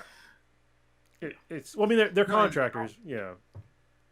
all that stuff is stuff that has to be thought about, and that's the forward thinking that I think is missing from a lot of stuff that we do in the United States, where it's about now, right? And it's about get it done now, and it's about make sure that I have a thing now, and it's not about what impact does that have going forward. How can we make 5 years from now better, but still get something soon? And I think there's a method and there's a plan for being able to do both. Because my concern is what we do now, which you read Kill Chain, is we only worry about 5 years from now. Yeah. Like, let's build a plan for something way in the future that you can't possibly perceive. What we need is a perception of something that I want to get within a year that can facilitate things and has a plan to be able to expand and meet in needs of 5 years out. But anyways, sorry, way off topic. No, it's all good. Let's wrap it back around. I think when it comes Yeah. to marriage, I think that a lot of people would be better served on long-term thinking with marriage and not just right now. That was a really good tie back. Yeah. I was just thinking about it. I was like, this could work. I'll make it work. All right. I think that a lot of time when people get married, it's like you're in the heat of passion, and you have all these like super intense feelings about things. But a lot of people, they don't think about like, what is this other person going to be like 10, 20, 30, 40 years from now? Am I going to change as a person with them? Am I willing to sacrifice part of my life to make them happy? Is the other person, conversely, willing to sacrifice part of their life to make me happy? And I think that not enough people have that sort of thinking at all in their life. And when it comes to like raising children, like, are you on the same page with raising children? And I think that's another contention with some people is like, how are you going to raise your kids? Me and my girlfriend, we talked about adoption for a long time, like many years. And some of it, I mean, it was uncomfortable because I remember. So for her, obviously, I already had a child, and so I've already partially raised a child at the time. So I knew like of all these pitfalls that can happen with children. And we were sitting down, one day, and she was like, I want to adopt now, as soon as possible. And I sat down and I was like, hey, listen, like I know you want to have a kid, we want to adopt, but what if the kid that we adopt doesn't recognize you as their parent? Like, what would you think? How would that make you feel? And she started crying, and I'm like, I felt bad, but it's just like, to me, that's like a legit possibility. Like, what if this person that we raised never acknowledge us as parents, and they don't call us mommy and daddy, and they just want to go back with their birth parent? Like, how would that make you feel? So those are like serious issues. That's like just an example of like serious issues that people need to talk about before you get married. Yeah, and I wrote down just now as you started talking through like this initial part of this topic too, that like obviously Cindy and I were very lucky, right? That we had compatibility on our ability, our perspective on the effort part of it, because you can fix the other parts as long as you're both willing to, Yeah. right? Because I guarantee, if we think back on it, if we talked about it right now, I guarantee we both agree that it was very much a like emotional driven um, teenager, because I think that was her 20th birthday and I wasn't 20 yet, right? So I mean, like, it was 100% emotion and passion and the other things driven, but we were lucky in the fact that we were both kind of had the same mindset on marriage and relationships and family and things, where it's about effort and work and making sure that you provide a safe space for your kids. Um, we both had pretty rough slash abusive kind of childhoods, so that is a thing that we both agreed on, is making sure that we didn't have that for our kids. Like, it was a Yep. protected space. Um, but we also know there are things that as young people trying to raise a child, we could have done better for Logan to make him a more prepared adult now, because there are things we see in him, which I'm sure all parents feel, as a now adult, that he's not. We've worked to try to fix for Addison. Like, maybe we need to let her figure these things out, and then we'll help her with these things. And this is the amount that we get involved, and this is the amount we say, hey, figure that out, because eventually you're going to have to learn to operate without us there. And so there are some of those things where we had to kind of learn some of those lessons, and probably could have done better if we had waited till later. But it's also, he's a smart dude, and he's doing really well. And I think it's just one of those things where we're both very independent, hardworking, like, don't need anybody to tell us what to do kind of people. And he was very used to always being able to count on us and rely on us and have someone to go to who's reliable and say, hey, what do you think I should do in this situation? Like, dude, I don't care. That's your situation. Yeah. You figure it out. You decide. It's up to you. It doesn't impact me, and your decision isn't going to make or break your life. Just make a call on your own. And so I think that's a thing we would have liked to have done differently, but I don't think it's going to. He'll figure that out. It's one of those things that it's an impact of our reality that kind of caused part of his, and that's what happens with parents. Yeah, it's funny because, like, when you have kids with, well, if you have more than one kid, like, I'm getting backlash about this from my oldest kid, is that she thinks that my youngest has such a better life than she did when she was a kid, and I think that what most kids don't seem to understand, me included when I was a kid, is that your parents are constantly evolving too, at least you hope they would. Your Yeah. parents will evolve. So if I did some, maybe some fucked up shit when she was, when I was raising her when I was a young man, yeah, I'm gonna improve upon that, going forward with her and any subsequent children after her. And I think that most people, they don't really get that. Like, why does the youngest kid, get treated better than I did when I was growing up? But it's like, yeah, you would hope that your parents are better people as they grow, because they should learn from you and the mistakes that they may have made with you, and maybe give them like a little bit of leeway on that. Because it's like, even with with my oldest daughter, it's like, I don't treat you the same way that I treated you when you were like 8 years old. Like, you don't see the change that I've made as a father with you, like me and you on a personal level. But when you're young, uh, you might forget some stuff, or just leave it out and be like, oh well, woe is me. This kid gets treated way better than I did when I was that age. But I mean, if you were that age now, I would treat you, better. So it's like, come on. Yeah, I think so. And I was watching a video earlier, and one of the people in it talked about being like the fifth child. They're like, they have four older brothers and sisters or whatever. And so at that point, parents are like, I don't give a fuck. You just whatever. Like, I'm not even. I don't need to get involved in what's going on between your four siblings, and like what little bit of involvement I have to do. Like, you can figure this out. But I think that builds a person who is more like self-reliant too, which is Yeah. like what I always think we should be, right, as people. And I think your first child, most parents would be like super hovery, super protective, super like, I got you, and then they don't have as strong of wings to fly because you held them the whole time. And I think that might be the default situation. And that if you, especially if you don't have close siblings, who then that older sibling then develops the super like leadership skill things where you're supposed to then protect the next one.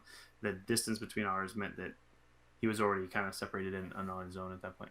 But yeah, it's all different depending on ages, and I think it's kind of silly to think that we wouldn't grow also as people. Yeah. Uh, it doesn't mean it's good growth. Like total separation from the kids is not good either. If you got to the point where you were literally like he said, I'm sure it was an exaggeration because it was funny to say like I'm totally not involved in your progression. Yeah. And then that might have been his impression, but that's not the case at all. I'm sure. Yeah. I don't know. Yeah. I think when you become a parent, things they change. You know, I think it changed perspectives. Like it definitely changed my perspective for like the better and worse when I think about my parents. But it's also kind of weird because I don't have either of my parents. Like there's something I was talking about the other day with my girlfriend. I was just like, it's really weird that I have like I'm the only person that I know in my life that on like one side of my family I only have two relatives. That's literally it, and they're all younger than me. Like they're two of my cousins. They're younger than me. But everybody else, you know, they have like this whole litany of like family to really lean on. On my mom's side, well, my mom has passed away too, and I have more family on that side. But even with them, what the fuck just happened? You still there? Oh shit! I think this crapped out. So I'm gonna bullshit for a minute, and hopefully his internet comes back up. There we go. All right, I was just bullshitting because everything froze. You there now? Yeah, I can still hear you. Okay, cool. Everything froze. But yeah. Shit. No, I forgot what I was talking about because I was looking at your frozen face. You were limited family, like limited number of relatives that you have, and you said you have a few more on your mom's side. Yeah, I have a few on my mom's side, but I'm not close to. I'm only close to like a couple of them, so it's kind of weird. So like my version of family is like it's mostly like friends, and some family. Like my cousin who's on the podcast, he's like my closest person that and my sister. I mean, she's close too because she lives not far away as well. But I didn't grow up with her, you know. So that's also kind of weird. So I have like this weird perception of family, and I'm trying to like make like a closer knit family now, but it's difficult when you didn't grow up with like you know a traditional close knit family. I couldn't rely on my mom and my dad really that much growing up, so and that's kind of weird. Yeah, And you are more extreme than me. Yeah. I said in your version is even more extreme than mine. So I mean, I think that so I can connect with some of that and understand it too. And like recently, I've started reconnecting with some of my cousins because this was a totally like super like really uncomfortable reconnect. So my dad, so all my grandparents are dead. My dad died not too long ago. I got in touch, and so I'm finally back reconnecting with my mom. I had a really weird, uncomfortable text message conversation with her today, like to the point where my boss came in to ask, like, "Hey, have you heard from this guy who's supposed to provide us with power server thing?" I was like, "I haven't checked on it yet. I just got a text message. I think my mom might be about to kill herself. So could you give me a few minutes?" Jesus Christ, man. He's like, yeah, take care of that. I'll be right back. Thanks. So it was enough of a questionable message for me to be like, oh my God, are you okay? What's going on? What's the deal? And so we're getting closer. We definitely had our issues, but like, her brother, my mom told me this was maybe, almost 2 years ago now, right? She messages me like, hey, do you have, are you in touch with your cousins, Kimberly and Audra, at all? I'm like, no, but I can try to look them up on Facebook real quick. Hold on, why? You know, I'm looking them up. She's like, their dad just died. I'm like, okay, and I find them on Facebook. I'm like, hey, how's it going? Not a really good reason to reconnect. I hate to bring you this message, but your dad just died? Wow. Like, we haven't seen each other or talked to each other in probably 10, 15 years. More than that, probably. Oh, God, it would have been more than that because I didn't see them since I was a teenager, maybe 13 or 14 years old. And then this was only 2 years ago. I've been in the Marine Corps for almost 20 years, so it had to have been 25 years since we even talked to each other. and that's the reconnect. Like, hi, I miss you guys, but I need to tell you something. This is bad news, right? But luckily, that's forced us to kind of reconnect, and it's been good. But and we're all like the same age because they were closer in age than my mom's brothers. Mm-hmm. So yeah, it was weird, but like it's kind of nice now to have cousins somewhere around my age that I can message every once in a while and be like, hey, what's up? How you doing? Yeah, yeah. Family is good if you have good family. Anyway, Yeah, it's terrible when you have bad family. it's as good as you make it. Yeah, yeah. Because I think we all like most people have like that one person in their family. They're just like, we don't talk about them. You know. I feel like that's me sometimes. No, I think you're doing okay. That's a cool shirt, by the way. Your shirt is cool as fuck, by the way. The NASA shirt. Oh yeah, that's what I wore today for the landing on Mars. Mars landing, yeah. Yeah, that's today for those watching this. Obviously, a couple weeks from now, I know I at work like was telling everybody.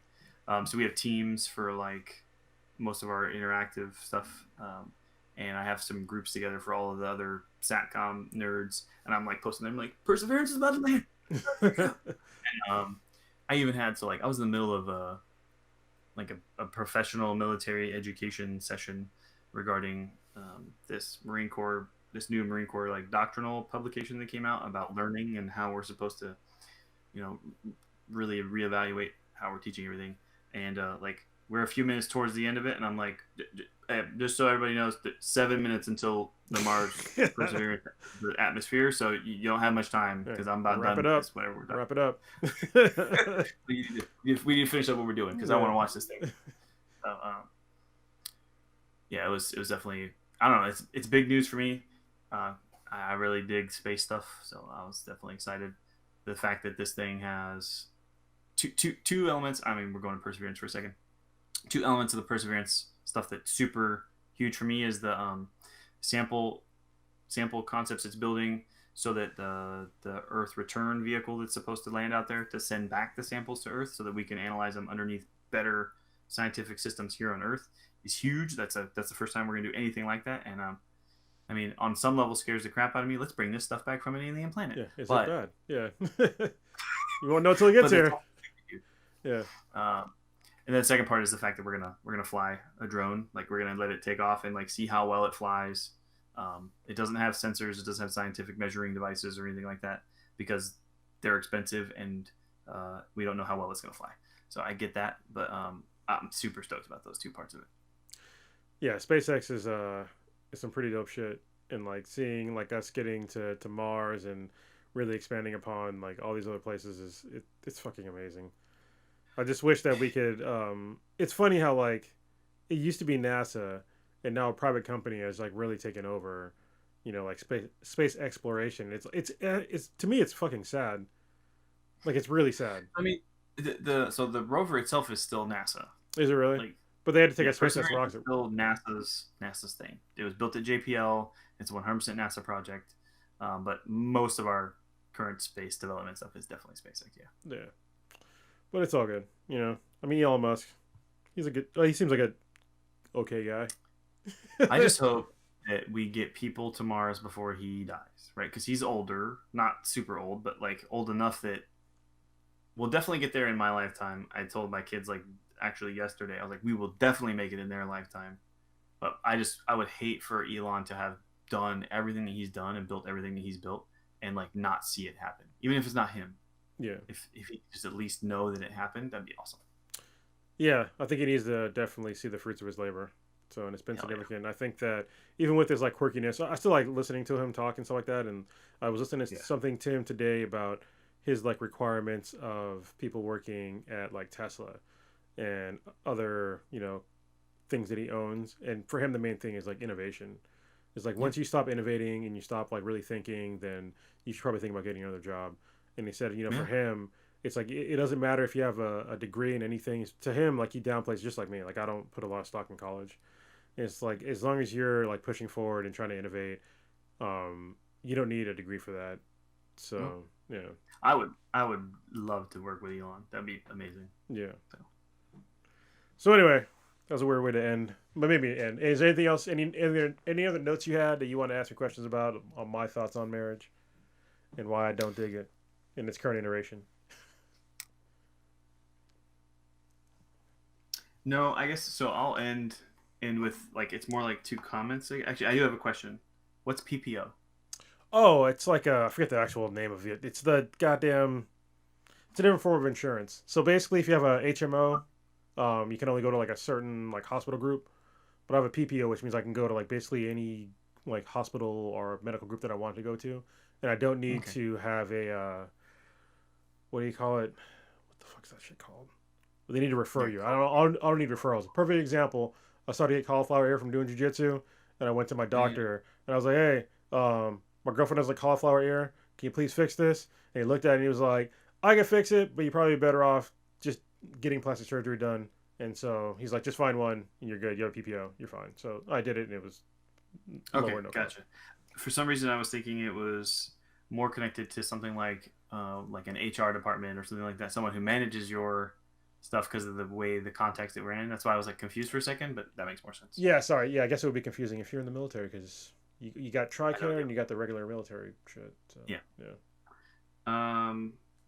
So then I guess I would say, so at some point we mentioned like marriage basically gets the government involved in your relationship, and my kind of default position is whenever the government gets involved in anything, it turns to crap anyways. So I totally get how you could see that would be a problem with it. Yeah.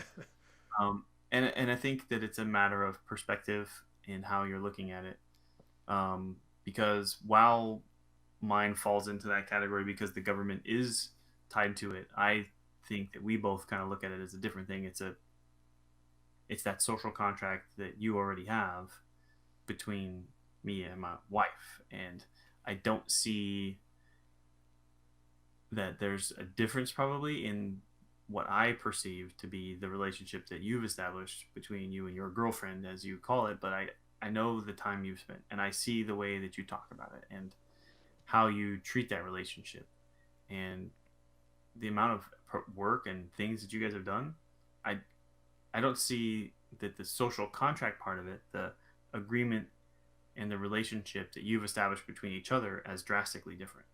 I just think of it as a difference between how it's managed or how it's recognized by some organizational entity that seems to govern our lives, probably far more than it should.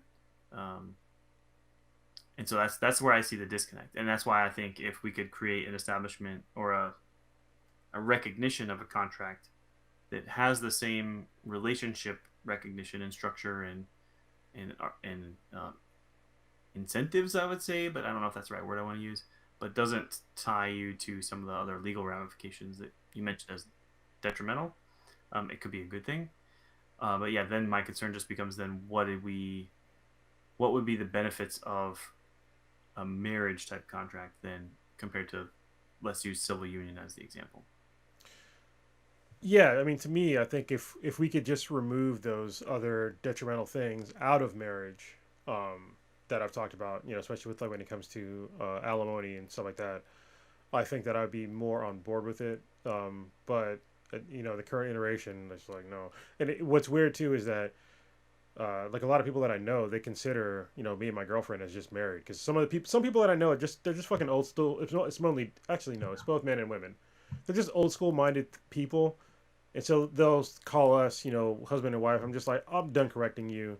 Like, I'm not. It's not a huge deal to me, But at the same time, like they can't get out of the mindset of you can be together with somebody for multiple years and not be married and have kids, and we're not some weird people. We're not in some weird commune. Even though I have no problem with communes or anything like that, or hippies or shit, anything like that. But it's just like it's not weird. You can live a normal life and not be married and care for I somebody just don't else. get why they just say partner though. Like, why can't you just say your partner or something? Yeah. Because I mean, it's funny because like me and my girlfriend were talking about that too.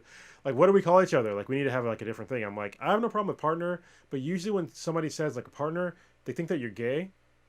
Yeah. So that's and I mean, for better or for worse, I guess. But it's like one of those things. It's like the rainbow. They took the word. So I don't have a problem with saying partner though, but they just think about it as like something totally different. Um, There's something I can't think of what show it was, but it was super dumb. It was like, it said spousal unit. Yeah. I can't remember what it was. Like, hey, my spousal unit. I'm like, that's really weird.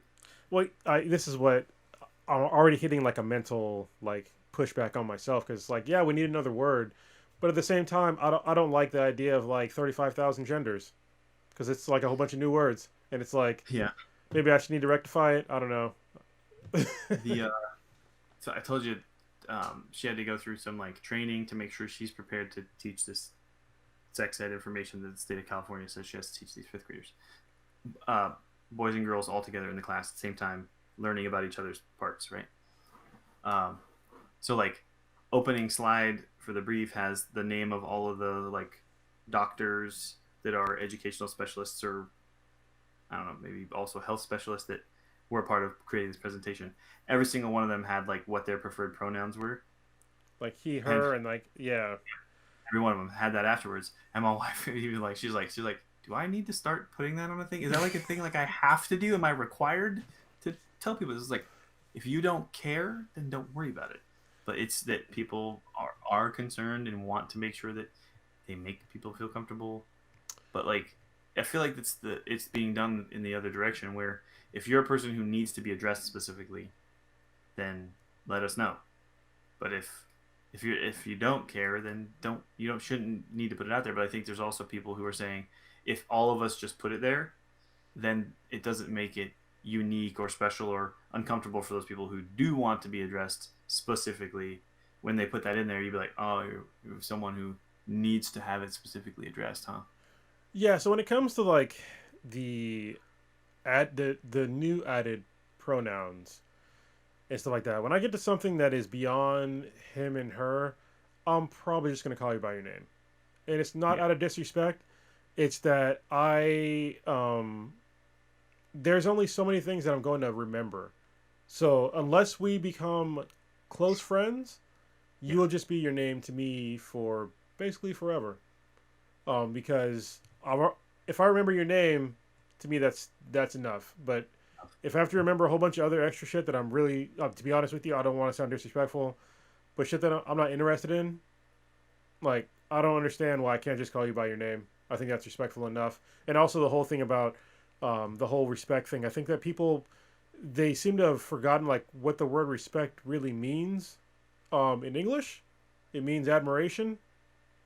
It means to admire somebody. And so when people are demanding respect by somebody that I don't know who they are, I cannot possibly respect you if I don't know you on a personal level because you could be a piece of shit. The fact that you're gay or some other pronoun doesn't even occur to me. I don't know you as a person to know if you are worthy of my respect. So on a human level, uh, your deeds will show me if you're worthy of my respect. I will still consider you, I still want you to have all the rights as a human being. I don't want to belittle you at all. Um, but also I'm not going to respect a stranger. So you shouldn't respect Yeah. me So either as a stranger. what you're saying too, and framing it maybe another way, is that you respect them as a human being. You respect them as a person, as an individual. But I don't have to respect you as you who you are because I don't know who you are. Yeah, yeah. We all deserve a certain amount of respect, a little bit, right? Just because you're a person and you deserve a certain amount of um, respect in that sense, like we talked about, like maybe, right, at least the bottom level of Maslow's hierarchy of needs. You deserve that. Yeah, like the very yeah, and it's not a very high standard. I mean, because I know a lot of pieces of shit. We still don't, we don't maintain that, Yeah. Anyway, but we got to end on a high note, please. I don't want to end with that. People are gonna be mad. yeah, I do. I have one last thing because you mentioned it and it made me think about it. So I have to think that there's a reason that situations like alimony and child support as a part of a divorce are a good thing, right? So that there are reasons these systems exist. Oh yeah. How did we take what was a good system that was probably put in place in order to protect some people? We've broken it and perverted it and use a term in a way that maybe is not exactly what I mean, but we've twisted this system to the point that now it's being abused by everybody instead of meeting its original intent, which is probably to protect someone or take care of someone who maybe would have been um, put under or not taken care of. That's what I was thinking. Like, do we see a situation where maybe there's a reason that it was originally institutionalized and created, and then has now been turned much worse than it was originally intended for? Yeah, I mean, I know the reason why it exists, why it's traditionally existed, especially alimony, is because traditionally, when you look at marriage, a woman couldn't work, so they literally could not work. So if when they got a divorce from a husband, they still needed to have resources because traditionally the man would provide them with resources. So if you literally cannot work because you legally could not work, especially in certain fields, then yeah, I totally understand the need for alimony back then. But it also came with the downside of women didn't have rights. So if you want to go back to like the traditional thing, then they didn't have rights, so they literally couldn't do it. In 2021, and the past number of decades, we've been living in the two income households, and so they really need to update these laws and to account for two income households. Like just because, especially when we have these alimony cases where people that literally had no bearing on on helping the top earner earn more money, but yet they're entitled to their money when they still have a job themselves. Like I don't understand. There's a huge disconnect there with that. Like how are you entitled to this money when there's nothing stopping you from working? You likely were working anyway, but you're still entitled to somebody else's labor for potentially the rest of your life. That's insane to me. Yeah, and as soon as you said it, I like rolled my eyes and I realized I was like, ugh. As soon as the word entitled Yeah. is used, like I start losing my shit because like no one is entitled to anything other than like those basic things we talked about. Like I don't I don't know anybody anything else. They don't know me anything other than like basic civil, you know, recognition of each other. Like I don't know. The way I always put it is like I shouldn't. And this is like the state of man thing. If you're put on an island, those discussions, right? The Yeah. mental thoughts. Like if we're walking down some city street, we don't expect someone to just stab us. Yeah. Like it shouldn't happen. That's the amount of, that's how much we owe each other. like like that you are civil and that you act appropriately with each other. We don't owe you to be given anything. So to feel entitled to like someone else's pay and someone else's work and someone else's labor, like you said, no. In no case is that true. Now, if like you said, the example is that you didn't specifically contribute to the ability for that person to advance their earnings or provide for your family, then they don't owe you anything. But I wrote it down as like, because as you described it, like so the woman was not allowed to work, so wasn't able to have her own income. So then the alimony basically becomes like a carryover until she was able to get married again, Yeah. because that's all you were expected to do, right? Was move from one marriage to the next. And yeah, so that's definitely not the system we're operating in No, today. no, not at all. I mean, women can work. Yeah, If you want to get into the whole uh the gender pay gap, that's a whole different conversation.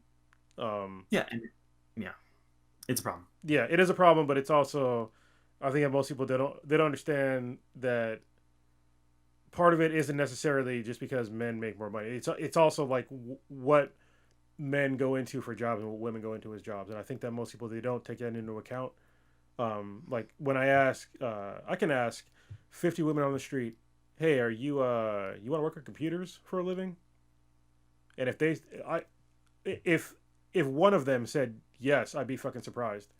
And that's not being sexist at all. It's like it's not an interesting field for first of all most people, and second of all, a lot of women. It's not interesting. At the same time, I don't want to be a fucking nurse.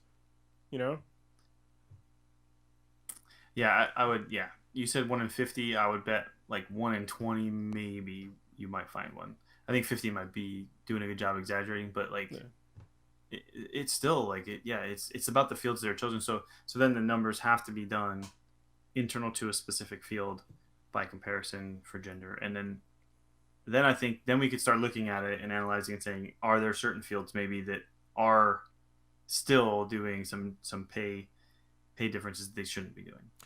Yeah. Um, And to be clear, I would love to have more women. I'd love to have more women and more minorities in the IT field, but it's also like it's hard to convince somebody to just type shit all day. Like It's not. I understand how it's not appealing to a lot of people. Yeah. Or 10 meetings Yeah, all day. yeah, and listen to some dumbass managers that are less intelligent than you, but you got to listen to them anyway. Yeah. But But my yeah, boss so is cool though. that was my thought, was like, is there that? And you made that makes sense to me too, where that was the original intent, was to make sure that, you know, this wife, and that's what the system was designed with, was not just tossed out on the street with nothing, in the situation where they weren't even given legal opportunity to be able to get work, Yeah. right? So how do we make sure that they can make their way from that situation into a better one? And I could see that as having been a completely noble reason for implementing the system that has taken it too far to today. Yeah, it can't apply. It can't continue to apply and expect the marriage numbers to stay the same. I mean, like it's been plummeting. The marriage rate has been plummeting, and the divorce rate has been going up as well. But yeah, I mean, we got to fix it. So maybe me and you can do it. I mean, honestly, if we can get a bill at least like put on the table, I'd be very happy. Even if it didn't pass, I'd just be happy that it was fucking written and that somebody at least draws attention, because pretty much there's very few bills that get written, as far as I know, that get written and passed the first time somebody sees it. It takes somebody to actually put it up there so other folks can see that, hey, this is really an issue. Yeah. So I mean, to get it to really work, so this might be something, those watching, let us know if you'd be willing to help out too. Most likely what we would need to do is also go with it, right? So we would be there at the state legislature on the day that it's to be done and be a part of that panel to talk about it, right? So we'd have to prepare and talk. I'd go. Yeah. Well, as long as COVID's done, I'll go. That's what we got. Yeah. It's going to be ready, right, till probably October, November. So I'm hoping we would be able to, but because I'm still hoping to travel this summer. So Yeah. Well, then we could do like a whole podcast on how to write a bill. yeah, and that could be something that can happen before. Maybe that'd be an early one after the season gap. But yeah, I'm still gonna need to do some research on that one. I've done it once. It's been a while, and it wasn't in California, so I'd have to research California's specific process. But cool. All right, I think this went a lot better than I thought it was gonna go. So I'm glad. Worked out. We tangented to some stuff, but I think we managed to bring it back in a couple times. Yeah, we brought it back. And maybe we'll have like ongoing consequences for this. So we'll see. Okay. All right. Thank you very much for listening to me be negative for an hour. Oh, I'm sorry, almost 2 hours. But yeah. But it's a conversation that need to be had, so it's important. Yeah. All right. I look forward to your next topic on the next podcast, man. Yeah, I'm excited. I have an idea, so Awesome. we'll see. Now I gotta think about another one for the 2 weeks from now. Okay. Yeah. Figure it out. I got a list too, so I'll send it over. I'll make sure you check it out. Okay. Cool. Thanks, man. Yeah, talk to you later. Later.